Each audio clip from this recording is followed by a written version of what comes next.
The Myths of India. The History and Legacy of Mythology Across the Indian Subcontinent. Written by Charles River Editors. Narrated by Casey Wayman. Introduction. When one thinks of the world's first cities, Sumer, Memphis, and Babylon are some of the first to come to mind. But if the focus then shifts to India, then Harappa and Mohenjo-daro will likely come up.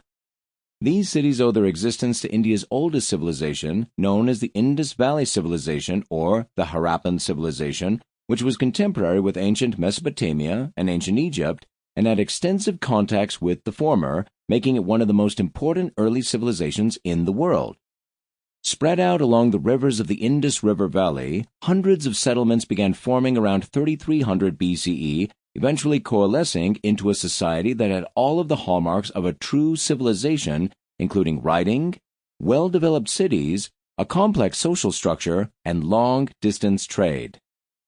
Though it was one of the most advanced civilizations of its time and responsible for the most ancient prehistoric urban sites across the Indian subcontinent, the Indus Valley Civilization was forgotten for millennia until 20th century archaeologists rediscovered and began excavations at Mohenjo-daro and Harappa. Although the civilization primarily flourished between approximately 3000 and 1500 BCE, these ancient Indians had longer-lasting influences on the urbanization of the Indian subcontinent for centuries after, thanks to their monumental buildings and walls, enormous man-made platforms, innovative architectural techniques, and evidence that they engaged in trade over vast distances with high-quality artifacts sent from the Indus Valley as far as Mesopotamia and even Africa. Of course, the Indus Valley Civilization and their successors, the Aryans, also influenced indigenous Indian religion and mythology. In the West, Hinduism is a religion that everyone has heard of, but one that few non-practitioners truly understand.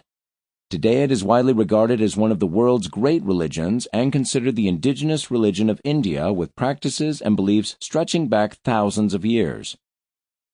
In reality, Hinduism as it is conceived of today is a conglomerate of a number of indigenous Indian religions.